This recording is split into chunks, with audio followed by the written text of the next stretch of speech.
Hello, everybody. Spider here once again, coming soon podcast, being joined by Jonathon Kelly. My man, how are you doing, sir? I'm very well, thank you, Mario. Nice to be back on the podcast. I enjoyed it Well, last time, so I'm looking forward to a wide-ranging discussion of all sorts. oh no, for sure. I mean, like you mentioned, man, it's been a while, and of course, since the last time we spoken, you've actually been busy, man. You've been busy writing, and we're gonna be bringing those up. But I gotta ask you because you are across the pond, my man. I mean, I'm here in Texas. I Yep. always tell people are right next to the sun. The heat's coming, man. It's starting to get hot. Today I was outside working a bit, and I decided to go back inside. The heat's out there, brother. How's the weather treating you guys out there? Terrible. We've had non-stop rain for basically the whole of 2026. Where I live in the south of England, a lot of flooding, unfortunately, Oh and man, roads closed. And yeah, it's been crazy, but unfortunately, it's not too uncommon here. Had some major flooding a few years back that kind of made everybody open their eyes to the problems. So yeah, it's been a bit crazy. I live yeah. on Well, the I'm top sorry of a to hill, hear. though. I'm okay.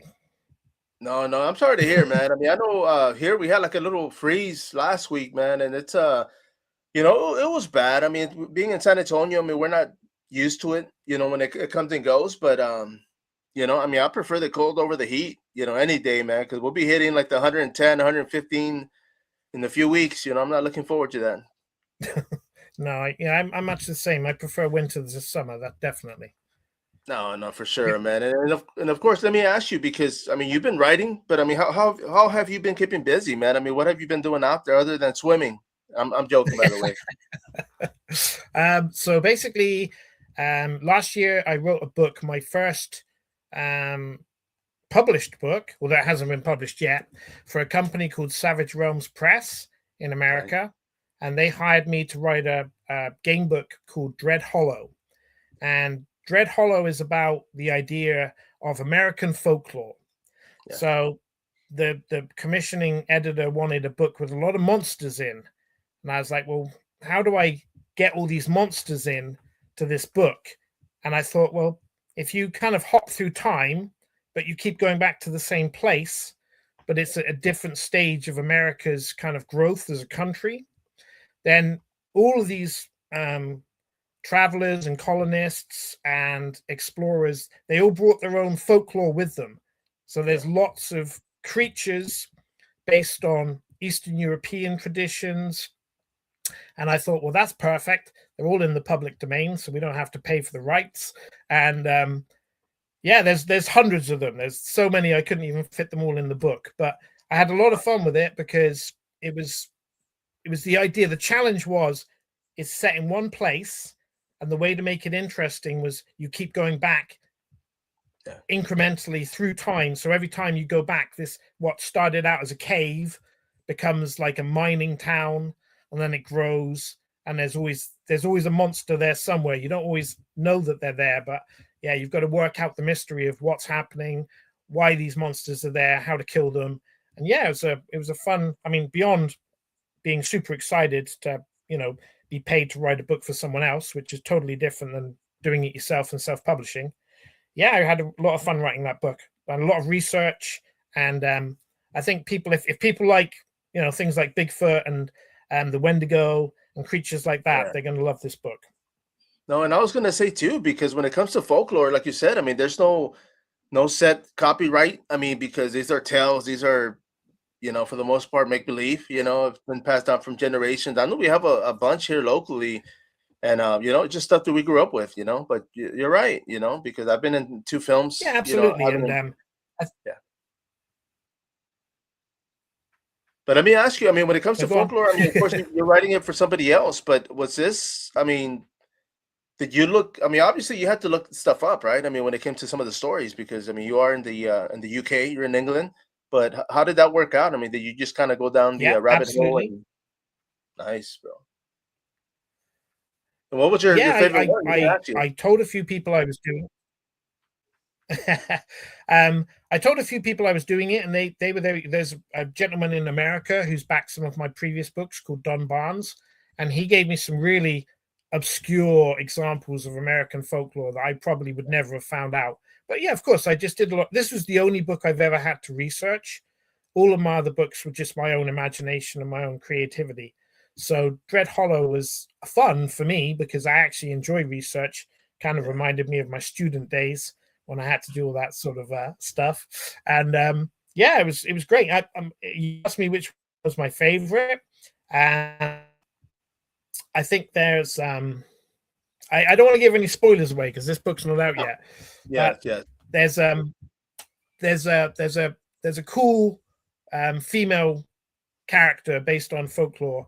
I won't say her name because it will spoil the book, but basically the way you interact with her, she can either be like really helpful or just like completely, ruin your quest to work out what's going on. So I enjoyed writing her bit because I didn't when I was writing the book, all of the monsters were basically monsters, and it was pretty straightforward. They were trying to kill you, and you had to defend yourself, get away from them, or dispatch them. But with this character, I was like, oh no, I could do something really different here, and yeah, it was a lot of fun to write that bit.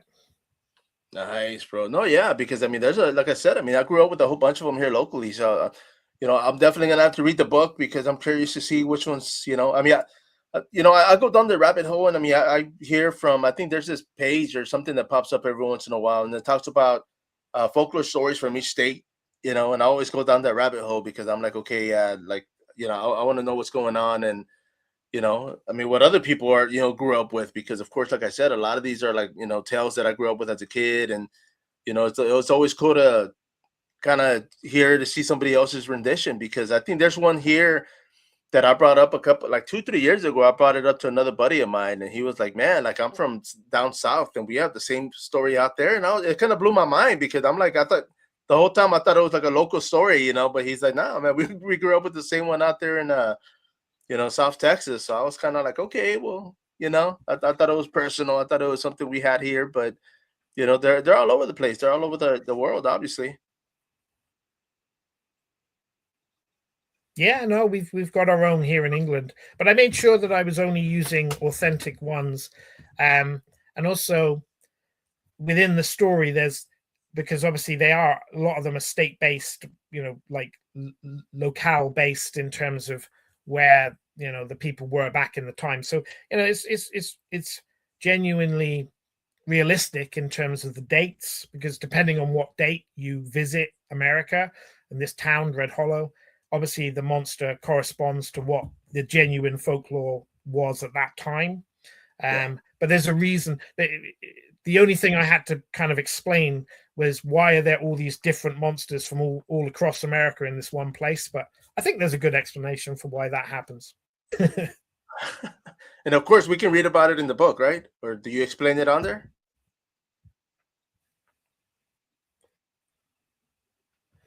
You're breaking up a little bit, Mario. I can't quite hear what you're saying there.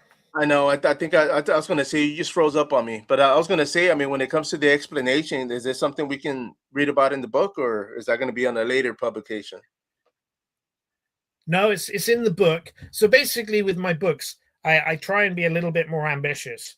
So there's always a kind of base level storyline, and there's always a subtext behind that storyline, which you have to dig a little deeper. So it's kind of like in a game book, you have tiered endings.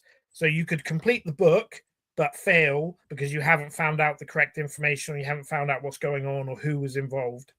And then the top tier ending would be the one where you uncovered everything, you worked out all the clues, and you found out everything about what the story is. So yeah, basically within this book, there's two definite endings. One where you kind of you survive and you solve the mystery, but you don't really know what's going on.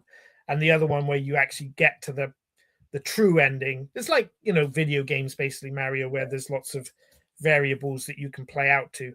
And yeah, the true ending gives this other subtext to what's going on, which is to do with like, because basically, you have to understand that America was colonized, Right.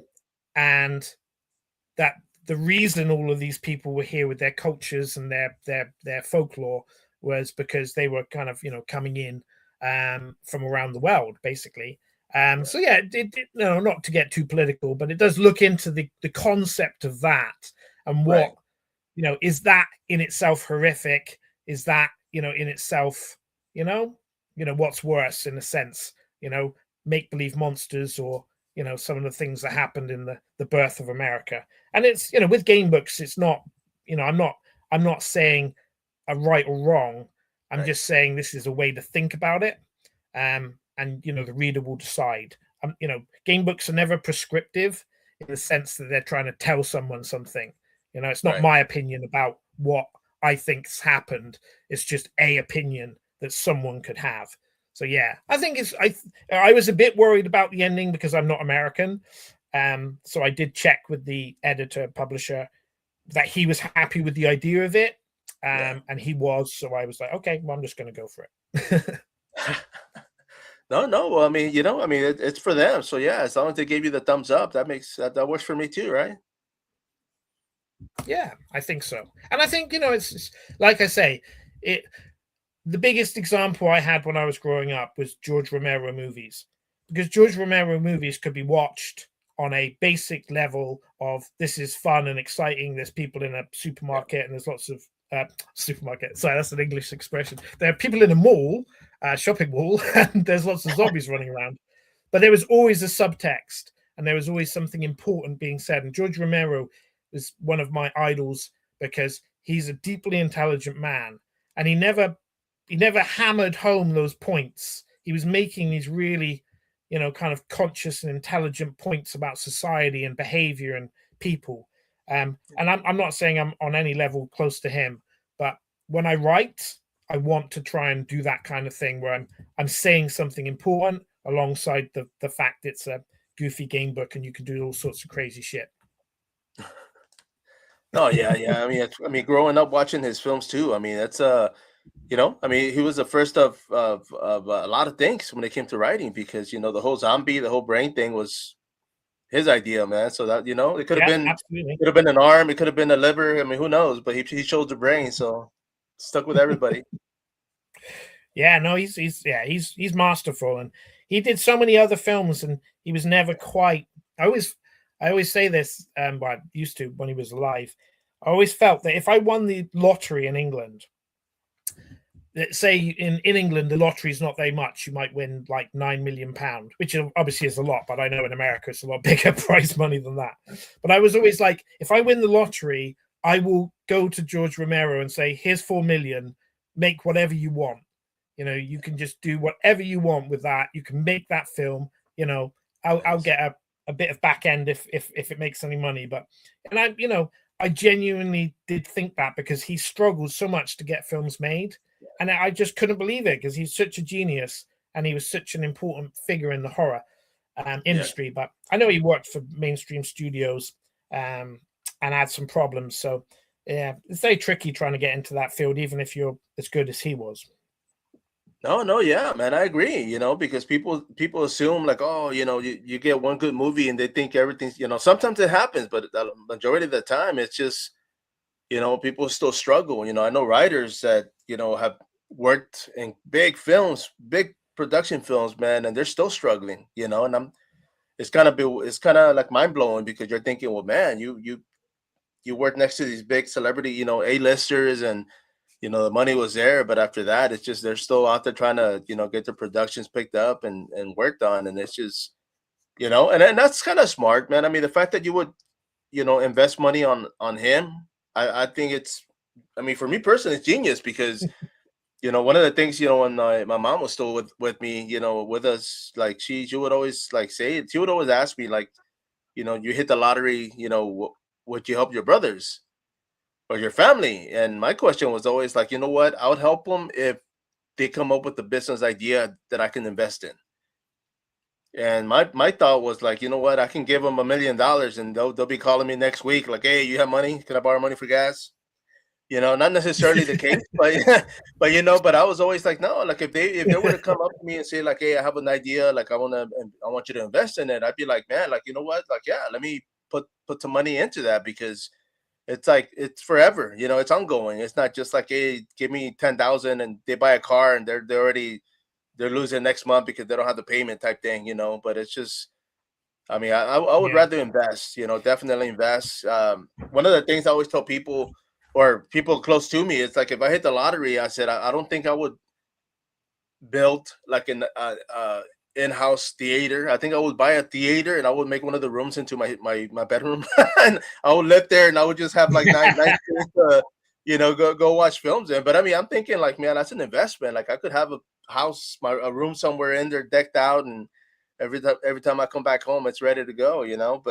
But yeah, man, I would love to. I mean, yeah, the lottery here, I think it was like 130 million the other day, and man, I'll be happy with a portion of that, but can't win unless I we would just play, like to man. add, in So case I would just like to add, in case my family watch this, that I would, of course, have given my family money as well, not just George no, A. Romero. no, no, yeah, and I would too. It's just, I mean, ideally, it's like, yeah, man, I would rather invest it in something that they can use and keep making money off of, because it's like they say, you can take somebody to feed somebody fish every day, or you can show them how to fish and they can eat forever. It's kind of that mentality where, but yeah, man, I mean, I wouldn't be a Yeah, stickler. definitely. I would definitely help And out. And also, it's interesting what you say about the people who've struggled to get things, because it's exactly the same. It doesn't matter what level you are. For Yeah, me, being very small and self-publishing now my 5th game book, yeah, you still have those nerves. You still feel, is the audience there? And I've been very humbled because my book currently is 75% funded, and I nice. set the target quite high to be realistic, to be able to cover costs. Yeah, And like when you look at the backers, it's a lot of people have backed me, in all my previous books. So that level of continued support is really humbling because, you can't write books like I do without crowdfunding, and you yeah. need people to be on board and invest in you. So yeah, it's not funded yet, but I'm sure that it will. We've got plenty of time, and it's always like this. You have a big burst at the front with all the super enthusiastic people sign up, and then you have a quiet 2 weeks, and then the last week it picks up again, and you get over the line. So yeah, No, but it no. is Well, I hope nerve it does. wracking, and thanks, man. No, no, and I was gonna Anyway, say we too, should talk man. about that new book. On the which one? I'm sorry. I say we should talk about that new book that's funding. I'm talking about the crowdfunding. I haven't talked about the book yet. No, no. Yes, by all means, brother. Plug us in. This is gonna be on Seed. Yes, absolutely. So Seed is my tribute. Well, it was a starting inspiration of my love of the Wicker Man. I'm sure There you you've go. seen the Wicker Man. Thanks, Mario. Yep, that's the cover. That's by a Yes, sir. Spanish artist called Huago, and he hand drew that and colored it himself digitally. We don't use AI in our books. Nice, nice. So yeah, so basically, have you seen the Wicker Man, Mario? Yes, I have. Yes, sir. Yeah, of course. So I love the Wicker Man, and the reason I love the Wicker Man is because it's a film based on dread. It's that sense of dread that this man, this policeman, goes into a community and nobody behaves in a normal way. Yeah, And I was like, how can I take that idea but put it on steroids? Because to me, while I love The Wicker Man, it's a bit of a tame film by modern standards. It's not to yeah, say it's not horrifying, it's eerily effective. But I was like, well, within a game book, the idea of being in a community where nobody acts normally is very good because it allows for a lot of choices. But also, I had this idea come to me, and I wasn't planning or thinking about a game book. And normally, I'm always trying to think of the next idea, but because I was writing a travel book, which we might discuss later, I was not thinking about anything to do with game books or horror or anything like that. And then I was lying in bed one night and I couldn't sleep, and the title, the idea, the gameplay, and the central concept of this came into my head literally unbidden. Like I was just lying there thinking about something else, and then I had this flurry of thoughts, And it was really weird because that doesn't normally happen. I was like, oh man, this is a good idea, because game books operate on choice, but also moral choice. So if you have things that are very tricky morally, that you don't know the right thing to do, if you're with people that are so oppressive and terrifying, you literally don't know the right thing to do, I think that will make for a really creepy game book. So yeah, so Seed is about a man who ends up on this remote Scottish island, and he's had a crash. Sorry, the boat he was on traveling. He's a photographer basically. He was going to go and do a wildlife shoot, and his boat sinks, and he's washed up on shore, and he's lying there on the beach, and he's freezing to death, and he sees a man come towards him, and he's so thankful, and obviously, he knows he's going to be saved, and this man just walks up to him and towers over him, doesn't offer to help, doesn't try and help pick him up, and just says one word, Seed, as a question. And obviously, for the reader, you're going to have no idea what this means. Like, why is this guy asking this? And I just thought it was a really creepy idea to have this concept of they're going to keep asking you this question, and until you work out what they mean or what they want from you, you can't do anything. They're not going to give you food, shelter, anything to help you survive. So you could literally just, die from exposure, because if you don't manage to get warm, because you've just, washed out of the sea, then the book's going to end pretty early. So yeah, so that was the idea. And since then, I've had a lot of creative inspiration. So it's going to be dark, and it's going to be adult. And I'm really looking forward to writing it. So yeah, this is the book that I was talking about, the funding being at 75%. So yeah. No, for sure, man. And I mean, well, like when you mentioned when making the book, kind of like you said, like the Wicker Man. Now, what was the thought process on that? I mean, were you thinking, okay, you know what, I'm gonna give people something to work on or something to do rather than just read a book? I mean, this is something that they're gonna have to read, try to figure out, like you mentioned. I mean, what was the process on that? So basically, it's the idea of being somewhere alien that you can't rely on the normal support networks.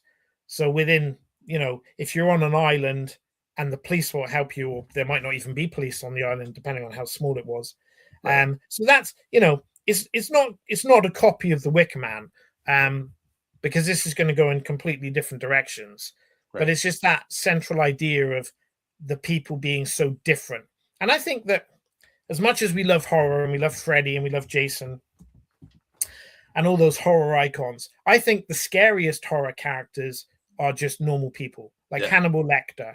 In Hannibal, like, I just think the way that he's portrayed as being this incredibly intellectual, cultured man who is also a serial killer is very, very scary, because someone who's operating on that level of intelligence is, a formidable person. You should be scared of them. And all of my books previously have been horror fantasy or horror sci-fi, and they've all had what I consider unreality in. Yeah. And this book, I wanted it to be pure reality.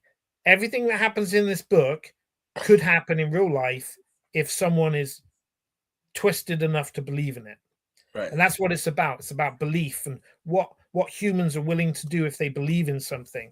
And as I mentioned earlier, there's a subtext to this book, which is we're living in crazy times, and we're living in a time where what we're used to, what the alliances that we've grown up with for the last 30, 40 years, they're all kind of changing, and relationships are breaking down between countries. And so there's a little bit, there's the idea of that behind it. That wasn't my conscious idea. That's something I've come up with since. But the idea that if you can't trust people and you can't rely on them to act how you expect, you're always going to be scared. Right. And I think there's a bit of that in the world today. So yeah, that's I haven't quite worked out the storyline. Well, no, that's not true. I haven't. I just can't say because it would be a surprise. No, I was going to say that's something for us to find out, right? Yeah, absolutely. My man. And of course, I mean, you mentioned films. I mean, as far as some of the classics, I mean, I got this guy behind me over here, Leatherface hanging out. What were some of your go-tos growing up? I mean, were you a fan of like the original? I mean, like the '80s type Yeah, film? of course, of course. Really? I grew up in the golden years of VHS shops, There you go. going to my local video store, and yeah, I was hugely influenced by George Romero, as I said, and also Dario Argento. I got into Dario Argento quite young, which is weird because he wasn't the easiest director to follow in England. Oh, Like a lot of his films were banned or they weren't released right. officially. So that led me down the underground route where you were trying to find films that weren't legally released in England. Nice.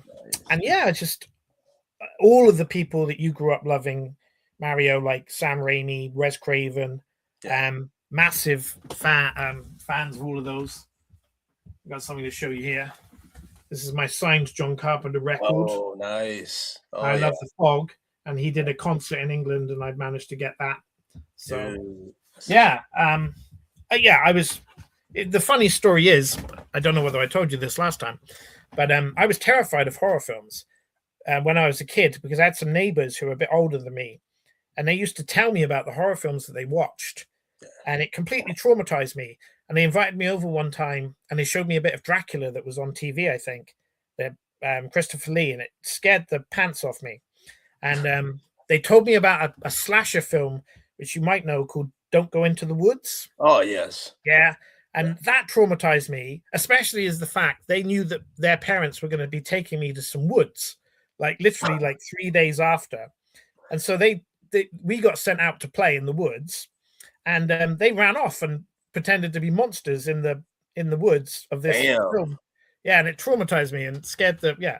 I literally ran crying away from the house, and these two brothers had to go and get their parents and sheepishly tell them that they'd traumatized me so much I was lost, and Wow. they No. had to come and find me. And yeah, so growing up, I would not watch horror films at all, and the only thing that got me into them was I was my friend John invited me and two girls to see American Werewolf in London at Oh his no. house, and I think I was 15. And he was saying to me, John, it's a comedy. You can watch it. It's a comedy. I was like, no, it's a horror film. It's a horror film. It's about a werewolf. I can't watch it. But I didn't want to embarrass myself in front of these two girls, so I watched it, and it did scare the crap out of me. But at the same time, I did find it funny. And if he'd have shown me any other film, I think I wouldn't have been able to cope with it. But American Werewolf in London was the one that was the gateway because I realized I enjoyed being scared in that fake way. I didn't Yeah. like being scared in the real life way, but in the fake way, I didn't mind. So yeah, so everything stemmed from that. So I owe John Seeley a lot. Thanks, John. No, no, and I was gonna say because when it comes to that film, I'm when it comes to like Universal monsters, I mean, the werewolf was always my go-to. I mean, there's I mean, the vampires, the mummy, and all that stuff. I mean, of course, but um, for me, it's always that's always been like one of my favorite like werewolf movies. Like, it's definitely on my top three. I mean, yeah, I worked my way through everything that I could possibly watch back in Yeah, the day, and there's nothing I didn't like. Um, I think for me, like I could see a distinction between horror films pre-Psycho and yeah, after Psycho, and I preferred after Psycho period because I like that realism. yeah. Um, I the agree. the kind of the gothic horror of the earlier films, like the Universal films of the 30s, especially, I can watch and appreciate. But Yeah, if I'm choosing to see something that I really want to, kind of like enjoy, it'll be more modern. But that's just personal taste. That's no right. dig towards the classics because you don't get those modern films without the classics. Everything is Yeah. built on the shoulders of the people who came before. No, no, for And sure, man. yeah, so Psycho, Night of the Living Dead, I remember watching both of them and just thinking, man, these films they're next level Yeah, because the manipulation of the audience and what they were showing was just rocked my world. And I became addicted to horror pretty much immediately after seeing American Werewolf in London. It was like funny how the transition was previously no, not at all, won't go near them. And then after that, I was literally this will make you laugh, Mario. So I started buying videos probably when I was 15. So I was buying 18 in the UK. We have 18 certificate, which means you have to be 18 to buy them. And I was buying them at jumble sales and shops that didn't care about the law. But I had to hide them from my mum because I thought, well, my mum's not going to let me have all these 18 films. I'm only 16. And so I was hiding them around my bedroom, like in various different places. And I thought when I turned 18, I'd be like, well, I can finally get my collection out. I can display it. And my mum went mad. She was like, what the bloody hell's all this? So A, she couldn't have been cleaning my room very well. But B, yeah, she was like, she didn't matter that I turned 18. It was like, why have you been wasting your money on all this rubbish? So I got told off anyway. And that was the same here. I mean, with me growing up, I mean, of course, my mom was real big on not allowing us to watch horror films, but I mean, sneaking out, staying up late, trying to, we only had one TV in the house, and I was in the living room. And luckily, I slept in the living room because there was 8 of us growing up, so we had to share beds. And I was like, man, I'm gonna hit the sofa. But I had the TV to myself. Man, I was gonna show this when you were talking about VHS because I have. I mean, I collect a lot of everything, man. But I collect a lot of video stored like signs, and I got this one. Oh wow, Dr. Pepper, take 2. Excellent, man.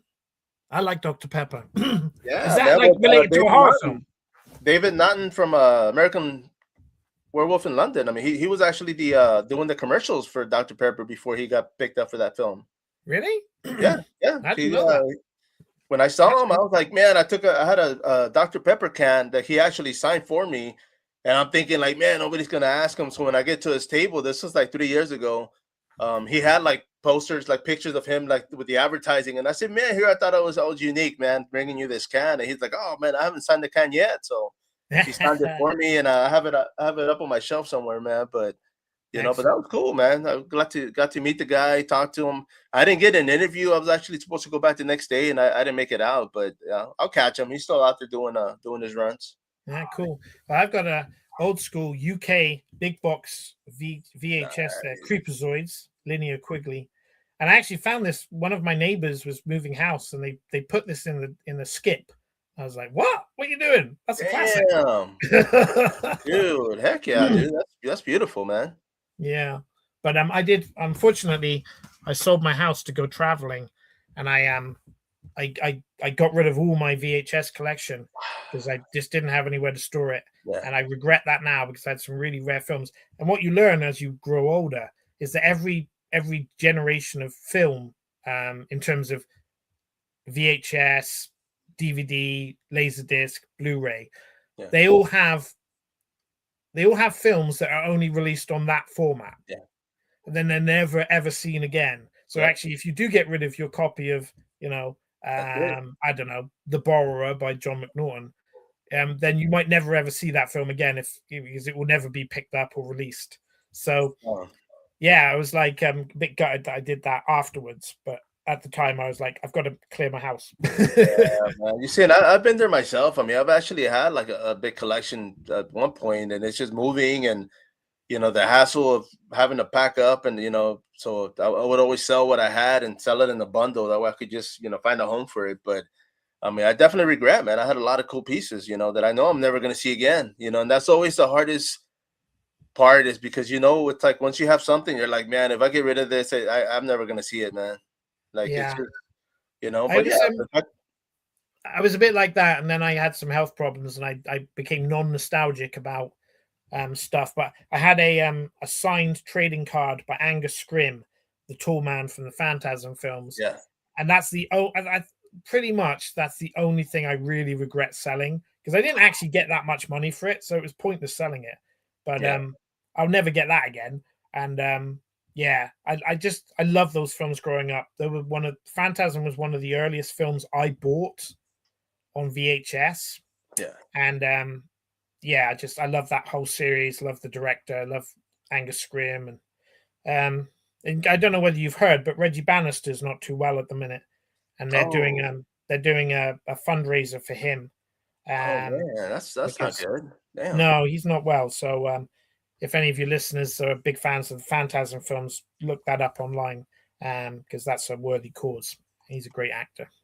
No, no, for sure, man. I mean, anything to try to help out as much as we can, because yeah, man. I mean, and that's one of the things too, because I've been fortunate to be a moderator for a lot of these reunions, anniversaries, like the Texas Chainsaw Massacre. When they had theirs last year, I was a moderator for that one, so I'm able to meet a lot of these guests that we forget, man. They're getting old. We're getting Yeah, old, and it's like, I mean, the fact that you can catch them now, like, man, I mean, I know for a while, a lot of them were, a lot of people were passing away back to back. And it's like, well, a lot of these actors are like in their 80s, getting up there. And it's like harder and harder for them to even try to make it out anymore. yeah, no, it's a shame. It's kind of like it's when you grow up with something and you think it's going to go on forever, I guess. And Yeah. yeah, when you start losing the heroes that you had, that's Yeah. tough in the horror business, especially because back in the day, you know, it was a big thing to be a horror director, and there was a definite community and people, and that's pretty much all they wanted to make. Um, Obviously, some branched out occasionally, but yeah, they were famous for that for a reason because they loved the genre. And I don't know, that's still the case, but it's not as mainstream now. Yeah. It's kind of a bit more fragmented. But I tell you what, I do want to talk about something, Mario, if you Yes. if you if you don't mind. Have you seen the new 28 Years Later films? Yes, I have. Ah, did you like them? Not my favorite. I liked them for what they were. Like, I mean, as far as the storyline, the dialogue, I mean, it was there. Everything was there when they came across the board. But it's just I didn't. And I will say this: I like many. I was expecting like part one, part two, and yeah, it's just if I would have accepted them, like going in there thinking, what, these are going to be new films, these are going to be new layouts, new. I think I would have enjoyed them a lot more, but I didn't go in there with that mindset. So Yeah, no, I get that. I love them, and I think they're masterpieces. I'll explain why in a minute. yeah, But I totally get that if you wanted to see a film about the infected, yeah, then these films have very little of the infected in. And I've read online that some people have struggled with that because they're too different. They're very different yeah. films Oh than their yes, predecessors. And I personally I love that because I think with the first one, Danny Boyle, um, he's a mature director now, and it was like the film he wanted to make now. He wasn't constrained by the idea that he had to make it a more direct sequel to the first two. Um, but the second one, I just thought was, yeah, I thought the second one was even better in a sense because it's just so left field. You just couldn't guess where it was going to go, and all of the choices around what happened. And the only thing that felt a bit derivative to me was the fact that I don't want to give spoilers to your listeners if they haven't seen it, but there's a running scene in Bone Temple which is a bit similar to a scene in Day of the Dead, yeah. which you'll know what I'm talking about. And that was the only bit that I felt I'd seen before. But yeah, no, I love them. I love them. But I get what you're saying. I can understand why people would be disappointed if they wanted a 28 days Yeah. kind of experience because it's not that. No, It's yeah, you see, much, and that's much, why, much. because when I saw this latest one, I mean, I went in there and I went in there with a clear mindset, thinking, okay, you know what, I'm just gonna expect what I the previous one, because of course, it was just a continuation. So I mean, because of that, I did enjoy it. I watched it with not as much expectation as far as what I was looking for, but yeah, but across the board, I mean, both of them, when it came to the cinematography, the work, everything, I mean, was A plus, man. I mean, I dotted all the I's and crossed all the T's, and I said, you know what, man, they were great for what they were. It's just not my expectation. So No, that's yeah, fair man, but they were good, and I told people to go watch them. I said, you know what, yeah, definitely enough. enjoy them. Yeah, no, that was definitely yeah, something I really enjoyed. And I think that there might be a British sensibility to it because certainly I know in America a lot of people do not understand what the main gang in the second film were all about. Um, No, I think we were Jimmy's. all thought it was the Power Rangers, man. Honestly, Yeah, precisely, and it's like I don't know whether that's a bit of twisted British humor because it's it's kind of inspired like by an alternative reality. I don't know whether you've read any of the stuff online, yeah, but yeah, I thought that was absolutely hilarious. and I was wetting myself in the cinema.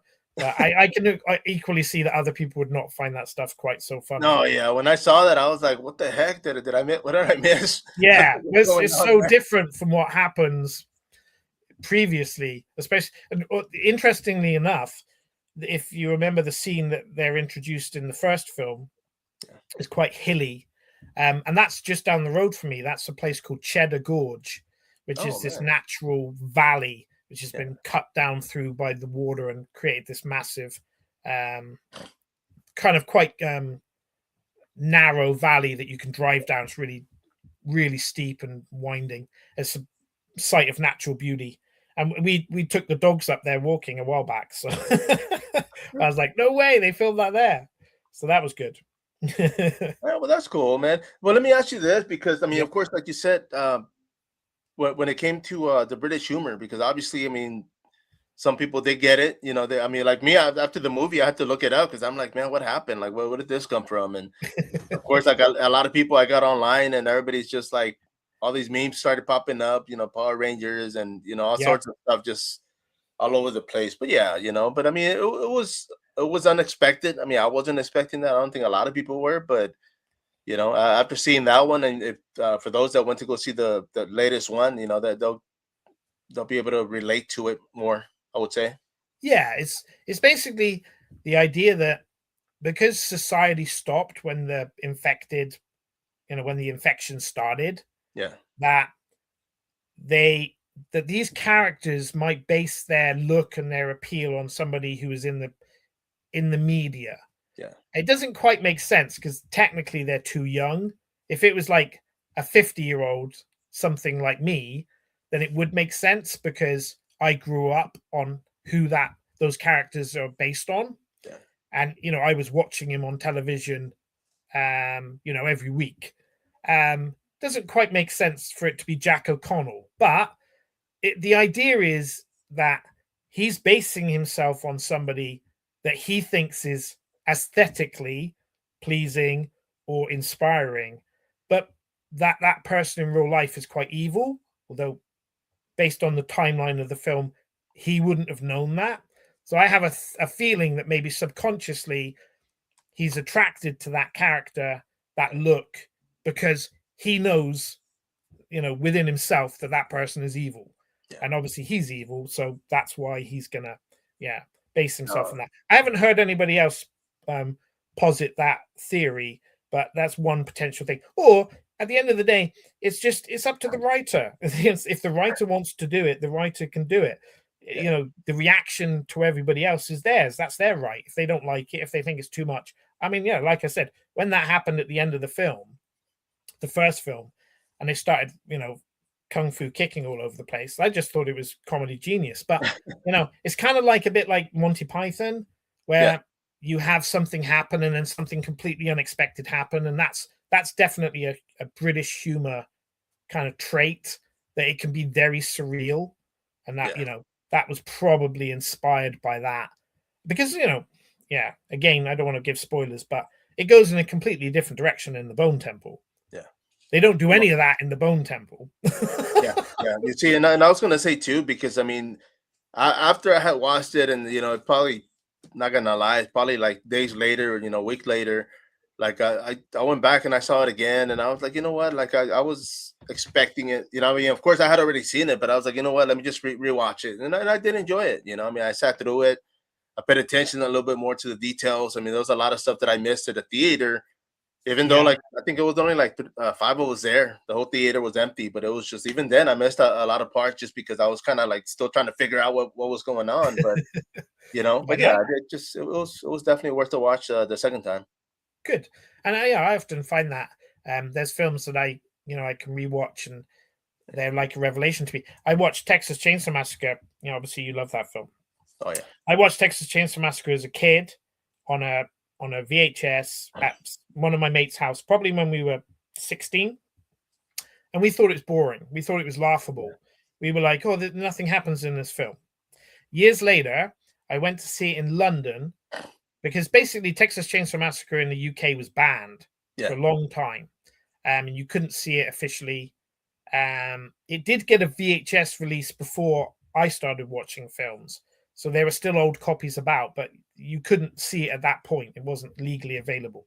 Right. So I saw it in the cinema in Soho in London, which is a bit sleazy anyway. And I was traumatized by it, even though I knew everything that was going to happen. Yeah. But the mood, the tension, the atmosphere, it got into my bones. And I remember walking out of the cinema and literally thinking, because obviously, center of London's packed and there's thousands of people wandering around. I'm literally thinking any of these people could kill me. Like, that's how much it impacted my mindset. So for me to watch a film again and it have that impact shows the power that Toby Hooper was able to create. And he's another one I should have mentioned earlier because I love his films. And just like it's a masterpiece, and it's that. If I could ever make one person feel 100th of that, like with my new book, I'd be well happy. No, and I was gonna say too, because I know a lot of times there's movies that I've seen like at home, and I'm like, you know what? I'm glad I saw it at home because it kind of went with that mood. Like there was one movie that an indie film, and I had interviewed the director after I had seen it, but I saw that it popped up in this theater, like going towards Austin, which is about an hour away. And I told my girl, and I said, "Hey, you wanna go watch a movie?" She's like, "Yeah." She's like, "Where are we going?" And I said, "Well, you'll see when we get there." So 30 minutes later, she's like, "Where are we going?" And I'm like, "To drive-in," like that. And that movie fit the drive-in so well, man. It freaking set the mood, like the pace, everything. I was just like, damn, like I'm glad I saw it at the drive-in, because if I would have watched it at home, I know I would have enjoyed it, but I don't think it would have given me the same feeling. It was nostalgic, it was definitely a throwback. They had the 80s like slasher type feel to it, and it just fit well. And I was like, damn. So when I told the director that, and he was like, oh man, I would, that's great that you were able to experience that, because it's like, I mean, at home I would have been like, oh, okay, that was cool, but at the drive-in, I was just like, man, that was badass. That was very impressive. So I can see location is important, sometimes, and also sometimes the people you watch the film with, if they're susceptible to it or receptive to it, that makes a big difference. I remember when I saw Saw, the first Saw film in a cinema, and just the crowd was electric. They were so invested in the film. They were so scared. It was a packed cinema, and it added so much to the experience because you were living it through them. You were like, people were so nervous. They were like, no, they're talking to themselves, talking to the screen, which I don't normally like, but in that context, because it was so, you everybody was involved. Yeah, you knew why. It was just the fear that they were experiencing. But no, it's definitely, because I worked at cinema for a while and I loved it, and I tried very hard to book old horror films. I actually booked Friday the 13th, the original. This is back in the day where you had to hire the prints, so it was expensive. Nowadays with digital, it's a lot cheaper and easier. But we had to, get the print posted to the cinema, and I felt so bad because like literally only 3 people came. Me and my girlfriend and one other person, I think, and I was like, man, this is an opportunity to see this absolute classic on the big screen, and no one took it up. So my manager never let me do that again. I know, and I was gonna say, because it happens, because I know a lot of theaters here now, like they'll bring back old classics. And it's like a lot of them that I didn't get to see at the big screen. So I'm like, yeah, I gotta go watch it, because I watched it at home so many times, but never in the theater format. And it's like when they do drop, I try to make it, man. I mean, that's something that I want to get back. Yeah, no, it's always the best way to see a film, as long as you got a good crowd, or no crowd. Oh yeah. You see, there's nobody talking through the movie at my showing. Normally, like we'll go like on a Saturday, and that's kind of the thing now. Like they'll release on Thursday, so people try to make it out the first day, and it gets packed on Thursday, Friday, and then Saturday, Sunday dead. I get out there, it's like 4 people total, and I'm like, well, heck, I'm already here. I'm gonna enjoy it. But I can see what you mean, because there's some parts that I kind of do miss the interaction. Like you said, I'm not a fan of people talking, or but when it's like in the movie and it's just because of the movie, you just get more into it. You kind of just like, okay, yeah, man, this is people jumping and getting scared, and it's just adds to the whole freaking atmosphere. So definitely, brother. That's My good. man, well, let me ask you this. Yeah. this book that you are releasing, if you were to turn this into a film, who would you bring for the characters? Well, that's a great question, Mario. That is a great question, and one that I've not actually thought of. So let me have a little thunk now, and I'll come up with some answers. Oh, So okay, okay. basically, your character. This is the thing with the game book, because you obviously play as yourself technically normally, but with this book, I've had to do a disclaimer because you have to play as a man, and that's nothing to do with gender. There's no gender politics in this. Yeah. It's just purely that the idea and the storyline and what you have to do in the book necessitates you being a man. And so I in my Kickstarter, I actually wrote a little piece for my female readers, because I've always been very lucky that I've had quite a few female readers buy my books, and that's much appreciated. So I literally said to them, I said, look, in game books, in role play, you imagine you're a knight, or a pirate, or whatever. So this book is going to ask you to imagine you're a man. Not because there's anything wrong with being a woman, but just you'll understand when you read it that there's certain things in this book you have to be a man to be able to do. And yeah, so I think if I was going to cast it, I'd want it to be someone who didn't look that imposing. So someone who, not like a beefy action star. So Right. I'm trying to think of the age range. Probably you need to be in your 30s. Okay. Yeah, I don't know. Like a younger Christopher Walken would be good. Somebody who's a little bit left field. Okay. Um, I can see but that. I'm trying to think of a modern actor. I've always liked Channing Tatum. I think Channing Tatum could be he could be used better as an actor. Oh yeah. But he's a bit too beefy to play it. Too muscular. Yeah, Cillian Murphy. He'd be good if he was a bit younger. That kind of yeah, intense, experienced, but not too physically adept kind of person, possibly. But some of the female characters, because there's a lot of beautiful women in this book, and I've got a really good artist who's really, really good at drawing women, and he's doing the interior illustrations. So yeah, some of the women are going to be quite attractive. So one of the women might look a bit like Isla Fisher, if you remember her from The Wedding Planner. Yes. Yeah, there's a doctor. He might be good, like being played by Anthony Hopkins. So yeah, there's a bit of a mix there. No, heck yeah, dude. That's good, man. I mean, and that's one of those. I'm curious to see, because on this one, the book itself, it's only going to be on paper format. No, it'll be. I'm doing the Kickstarter for digital and Oh, yeah. paperback. So Oh, it's going to sweet. be like an A4 book, Yeah. so bigger than normal, because I like the art to be big. Yeah. So yeah, it's going to be kind of like magazine sized. Oh, nice. Okay. And yeah, you can buy it digitally. The only problem with digital is because it's a game book, there is a way to hyperlink the choices. Yeah. But I've tried to do that many times and not been able to do it. So Oh, okay. if you buy it digitally, you will have to be scrolling around your Kindle a bit trying to find the next bit you have to read. Apologies for that, but I don't charge much for my digital books, so Yeah. they're quite reasonable, I think. No, for sure, man. And of course, like you said, you mentioned the Kickstarter. So for those that are watching, that are going to be watching this, of course, is when they for them to be able to help out, where can they find this Kickstarter at? Okay, so basically, if you just if you go on Kickstarter website and just type in seed with a question mark at the end, then you'll find that. This is the search engine on Kickstarter is normally pretty good. You shouldn't have any problem finding that. I'm also on Facebook, and I've got a group. If you put in seed game book, you'd come to my group pretty quickly. Oh, sweet. As Okay. a search. So yeah, then that will give you all the updates and tell you where to go. But it's got 23 days left to fund, so plenty of time for people to get on board, even if they're watching this a couple of weeks after initial transmission. And yeah, the more the merrier. I mean, it's very important to support creativity more now than ever, I think, especially for people like me who want to do it properly and want to pay artists, because the temptation self-publishing is to use AI and cut those artists out, and that's not good in my opinion, because we all grew up on real art. And we remember the video covers that we loved, the album covers that we loved, the artists that drew those.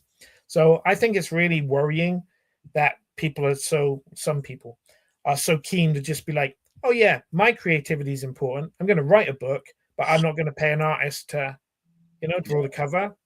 No, never. To No, no, me, no, sure. that's like, you can't do that, because it's, especially with game books, because game books are very integral to the art. All Yeah. of the game books of the 80s had tons of artwork inside them, amazing cover artists.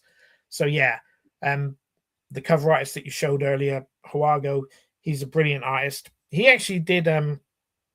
did some design work for Creepshow, the TV series, Oh, okay. and his art is featured in one of the episodes. And I actually watched it for the first time because I realized I had Creepshow for free on one of my streaming services, and Yeah. I loved it. And it's like, oh my god, this guy who's done art for all my books is on Creepshow.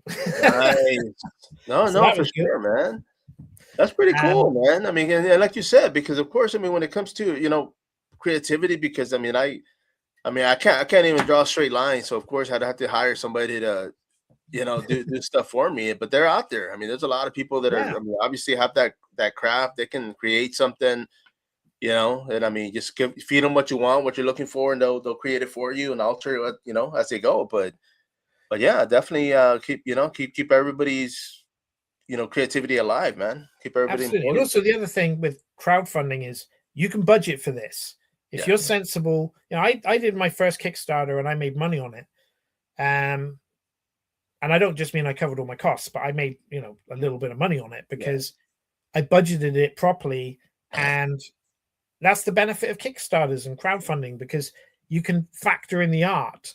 And so when people say to me, I can't afford the art, I'm like, well, you're not trying, because if you did a Kickstarter and you did it properly, you can afford the art. And some of these artists are not that expensive. And I don't mean to say that in a negative way, yeah, but it's a lot more reasonable than you think. Because if they're fast, if you say to someone, I'll pay you X amount of money, if they can do it in 2 hours, that's yeah, good for them. If it takes them 10 hours, yeah, it's not so good for them, yeah, because it's the balance between how long it takes them to do it that makes it yeah. cost effective. So if you can find a quick artist, then their prices will be lower because they can do 5 pieces in the same time as someone could do one. Right. So, that's, yeah, kind of winds me up a little bit when people say, oh, I can't afford artists. I'm like, well, you can, but you just don't want Yeah, to. yeah. You just haven't gone out there and found somebody. I mean, especially if they're Yeah, willing to work with you too. Because I mean, if I have something that I'm doing, and of course I want it in front of people, like I mean, I want to work with people that want to do the same thing. I mean, I'm making a movie. You have art, okay? Let's put it in there, and let's both, capitalize on it and make money. Get paid. yeah. Well, that's the joy of collaboration. You Yeah, know, I would truly say that, even though I've never met Huago because he's in Spain, I consider him a friend now, and he's a really sound guy, super reliable as a collaborator, and he always brings more to the table than I ask him to. And that's the greatest collaboration. When you give an artist a brief and you say, well, I'd like it like this. And sometimes I do a little goofy sketch and I say, well, this is the rough idea. And then he'll come back with something a thousand times better. yeah, I'm like, this is why I'm paying you, because this is yeah, so much better than my thought. But he always adds something, yeah, cool to it. So, yeah, my books, I'll be honest, when I started, nobody really knew who I was. So, a lot of people were buying my books because of the art, and I'll never not sell them and sell their talent, or big them up. yeah. No, no, no, for sure, man. Well, that's definitely a great thing that you're doing, man. Because I mean, we all need to get out there and put everything out there, especially when it comes to creativity and our creativity. I mean, it's like I told people, if I could put what I'm thinking on paper or on video, man, I'd be good. But there's like a lot of thoughts, and I have a videographer, I have an artist, I have somebody that can design, and it's these are the people that I go to, and I'm like, hey man, look, I'm thinking about this, and I'm thinking about this. Put them together, man. Let's see what you can come up with, and I pay him. They come up with some cool stuff, and I'll just at the end, I'll just change out the color or change whatever I want. But outside of that, I mean, they're the ones that are going to do it because I can't. Yeah, well, you're lucky because I think where you live, you have a quite a vibrant community, Yeah. filmmaking, conventions. Sadly, where I live, there's none of that going on. So No, you you have to do. you have to And I do it will say yourself a lot this more. because a lot of the vendors that are at these conventions, man, a lot of them are artists. A lot of them come up with their own, I mean, crazy good stuff, man. And Mm. I mean, a couple of them I'm working with, and I'll tell them like, dude, like that's freaking like insane. Like, can you do this? And I'll pay you again. Let me know. And I get a lot of stuff done, but it's because, like I said, I can't personally do it. Otherwise, I would. But there's a lot of artists that are out there selling their product, reasonable too, but Yeah. No, it's it's the thing is we're living in an age where there's so much content, there's so much entertainment, so many films, so many streamers, so much money being thrown at these kind of big end projects. But everyone in that process started off like you or me, doing our own thing, doing it not because we're making mega money, because we're not, we're breaking even most of the time, but doing it because we love it. We're compelled to do it. It's like I said about that idea for seed. It literally was inside me. I excuse me. I didn't know it was there. And yeah. it just came out. And I was like, I didn't ignore it. I was like, hell yeah, that's good. I can sell that. I can make a book about that. And I know that the artists will be inspired. And I know that when people read it or look at the art, they're going to be like, Jesus, John, how do you think this stuff up? Because it's twisted, but in a good way. It's original. Some of the things I've thought up, I'm not cribbing it from someone else, which is why I was keen to say that it's inspired by the Wicker Man, but it's not. Other than being set on a remote island and Yeah. people are weird, it's not copying the Wicker Man in terms of what happens in terms of the story. It totally No, different. for sure. And I think for the most part, I think it always starts somewhere because, like you said, I mean, it could be I could be listening to a song and something about that song makes me think about something else, and it's like boom, like here we go, and it's got nothing to do with the song, but something they said or something that just popped up at the right time just kind of gets my mind going, and it's like, man, I want to do this, and it happens a lot. Yeah, definitely. And I think as a society we need to appreciate creativity more, especially in the age of AI, because what I fear about AI is it's going to make people who are not creative think that they are. In the Yeah, same way that like smartphones made photography more equal in a sense, but it wasn't about the skill of the photographer. It was just the technology of the phone. So anybody could take a reasonably good picture, but that doesn't make you a photographer. And in the same way, if you're presenting AI art, I liken it to, you know, if yeah, you did a piss on the floor and took a picture of it, it would be unique yeah, because it's like, the way that it's splished and splashed on the floor is going to be, different every time, but it doesn't mean it's any good. right. And that's like, before we get into AI in terms of, um, stealing content and being environmentally, unfriendly. It's the idea that it makes people think I did that. Well, no, you didn't. Yeah, You had an idea, but there's no creativity. Well, there's a little bit of creativity in the idea, but if you're not involved in the execution, I can't see how you can claim credit for that. yeah, It's literally a computer program. But yeah, we'll see. I don't know. I think people will start like in the same way vinyl came back because vinyl touched people in a kind of practical way. right. Digital music was not as good, that people would then start paying a premium to go back to vinyl. I think, excuse me, sorry. I think we'll go that way with AI, where it will have a glut. There'll be a lot of it, and then people will be like, "Nah, that's a bit lame.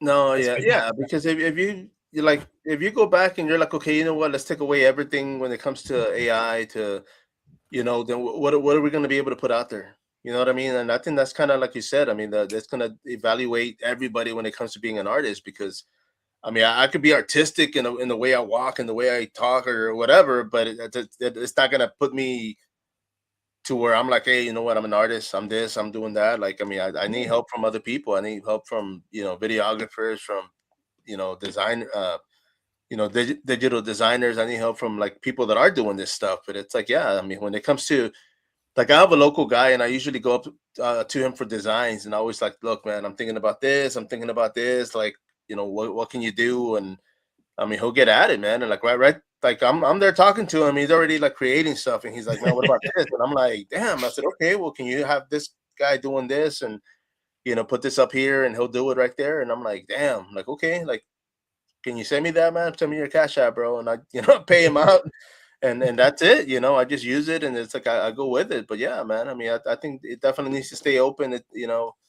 I mean, everything costs money, and I get it, but at the same time, it's like if you really want your art out there along with other artists, and whether it's a song, a logo, a design, then why not? Let's help each other out. Let's keep this going, and I mean, keep AI out of as much as we can when it comes to art. Yeah. I mean, if it's solving cancer, then that's different. But then if it solves cancer, then everybody will live till they're 150, and the world will be overpopulated. So, everything's complicated. No, I agree, my man. Well, brother, well, dude, I want to thank you. Thank you for jumping on here, man, Thank and of you. course, plugging in your work and plugging in this future publication that's going to be fully funded soon. Yeah, And, definitely. Be positive. No, no, no, yeah. I'm confident. It's made a really good start, and we're ahead of schedule. So yeah, it's just until it funds, you can't be 100% relaxed because right. it's all or nothing. So yeah, once it funds, I'll be like woohoo. At the minute, I'm like we're getting there. So Well, we're thanks ever close. so We're much. close. Thanks, Mario, for giving me the opportunity to talk about it. And Not a problem, yeah, man. if your listeners are thinking, well, I've never read a game book, you probably did when you were a kid, but my game books are for adults, Yeah. and yeah, they're interesting dark pieces because the choices that you have to make, it's not like what room to go into or what corridor to walk down. It's like dark adult choices about how you interact with people, and they're going to have a knock-on effect. Make the wrong choice, bad things will happen.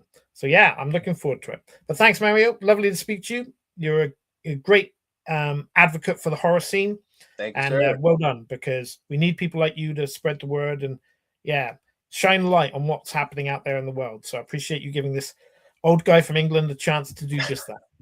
No. I appreciate you guys, man. I mean, you guys are the artists, bro. So of course we got to keep each other relevant, and this is how we're gonna do it. So of course, but Yeah, my man, don't hang up yet, brother. Everybody out there, of definitely. course, once again, Spider here, coming to podcast as always. Till next time.